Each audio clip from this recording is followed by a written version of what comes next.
चूंकि मोदी एक तरफा चल रहा है देश के अंदर, विपक्ष है नहीं, कांग्रेसी गुटों में बंटे हुए हैं, इतना भ्रष्टाचार कांग्रेस वालों ने भी किया। कभी राहुल गांधी ईडी के दफ्तर के बाहर मिलता तो कभी प्रियंका, कभी वाड्रा, तो डरा हुआ सेमा विपक्ष है देश के अंदर।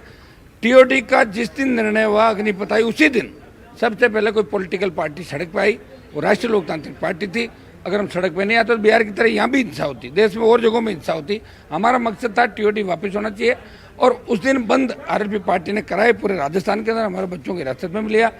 आज बड़ी रैली जोधपुर के अंदर, यहाँ से हम हुंकार भरेंगे, और ये टेलर है पिक्चर प्रधानमंत्री को कहाँ दिखानी वो भी हम बता देंगे। मैं कांग्रेस पे भी आरोप लगाना चाहूँगा, इस 27 तारीख आड़ में 20, 30, 50 जनों को लेकर बैठ गए, सिर्फ हमारी खबर चल जाए कि हमने भी विरोध किया। कांग्रेस के पास अगर सामान है तो बड़ी रैलियां करे अपने झंडे पे, इस तरह किसी की रैली के बीच 30-40 लोग लेके फोटो खींचना और मीडिया में आना, तो कांग्रेस का कुछ भी नहीं बेटा। कांग्रेस तो गई राजस्थान से 10-12 सीट आएगी कांग्रेस। मुकाबला भारतीय जनता पार्टी और राष्ट्रीय लोकतांत्रिक पार्टी का होगा। ये जो उन्माद आप जोधपुर के अंदर देख रहे हो, ये 6 महीने बाद पूरा राजस्थान सड़कों पर मिलेगा। एक ही पार्टी लड़ाई करेगी जो लड़ रही है, विपक्षी भूमिका निभा रही है। बीजेपी कांग्रेस ने आपस में हाथ मिला लिया, जिसका परिणाम राजस्थान की जनता भुगत रही है। पानी नहीं, बिजली नहीं, रोजगार नहीं, अपराध इतने बढ़ गए, एम्बुलेंस थानों में भी रह पो रहे, छोटी बच्चियां सुरक्षित नहीं।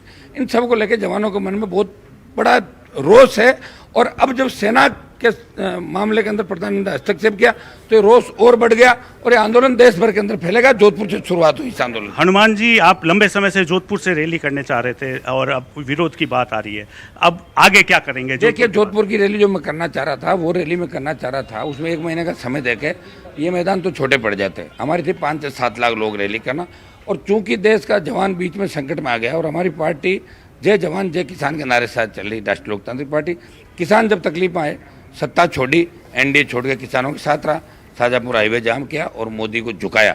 अब जवान तकलीफ में, तो हनुमान बेनीवाल जो कहा है वो करके दिखा रहा है। जवानों के साथ लड़ाई लड़ूंगा। जोधपुर की ये जो रैली है, ये तो अचानक जो टीओडी अग्निपथ आया उसके विरोध में हमने जोधपुर रैली इसलिए भी करना चाहिए, यहाँ सेना भी है, यहाँ बीएसएफ भी है, एयरफोर्स भी है, तो जोधपुर राजनीतिक रूप से भी महत्वपूर्ण है। यहाँ से रैली करेंगे, अगला हमारा पड़ाव क्या होगा, कहाँ होगा, वो जोधपुर के रैली स्थल से हम तय करेंगे। जोधपुर में अशोक गहलोत भी है, गजेंद्र सिंह शेखावत भी है। देखिए, जो भी है, एक दिल्ली में है, एक राजस्थान में है। राजस्थान का जवान राजस्थान सरकार से परेशान है, और दिल्ली का किसान और जवान पूरे देश का वो दिल्ली की सरकार से परेशान है। ईआरसीपी योजना को दिल्ली लागू नहीं कर पाई, बहुत मामला उठाया मैंने लोकसभा के अंदर। अगर दिल्ली सरकार चाहे तो तुरंत ईस्टर्न कैनाल परियोजना को राष्ट्रीय सिंचाई परियोजना घोषित करके उन 12-13 जिलों को सिंचाई का पानी मिल सकता है। यहाँ भी राजस्थान सरकार क्या करी, बाढ़ों के रही ज़्यादातर राजस्थान सरकार। गुटों में बंटी हुई कांग्रेस है, और भाजपा का कोई गुट नहीं, 12-13 गुट है।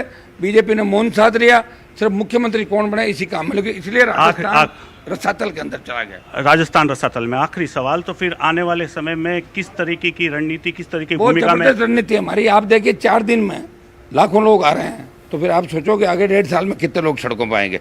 हर नौजवान इस राजस्थान को बदलना चाहता है, व्यवस्था परिवर्तन चाहता है। वो ऐसा राजस्थान चाहता है जहाँ गुंडागर्दी को कोई स्थान नहीं हो, बलात्कार को कोई स्थान नहीं हो, रोजगार मिले, कर्ज मुक्त किसान हो, टोल से छुटकारा हो, और जो पेट्रोल डीजल की कीमतें कम हो। अग्निपथ पुनर्विचार या समाप्त हो? अग्निपथ समाप्त हो, कोरोना काल का जो समय उसको भी वापस लिया जाए, जो 2 साल निकल गए, और नेवी और एयरफोर्स के रिजल्ट बाकी हो गए, उनकी ज्वाइनिंग दिलाएं, और सेना भर्तियां रैलियां शुरू से करें।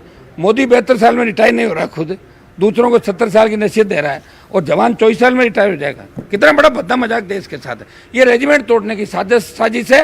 रेजिमेंट किसी भी कीमत में देश में नहीं टूटेगी, वही हमारा इतिहास है। बहुत बहुत धन्यवाद। हनुमान बेनीवाल जो मौजूद रहे, उन्होंने कहा कि ये देश तोड़ने की साजिश है, और किसान और जवान हमेशा लगातार तैयार है, और इस रैली के जरिए जोधपुर ही नहीं, दिल्ली तक भी रणनीति के साथ में सरकार को झुकाने के लिए मजबूर किया जाएगा। जोधपुर से कैमरा पर्सन सेठ सिंह के साथ रंजन दवे, न्यूज़ 18 राजस्थान। तो आप हनुमान बेनीवाल को सुन रहे थे, और उनकी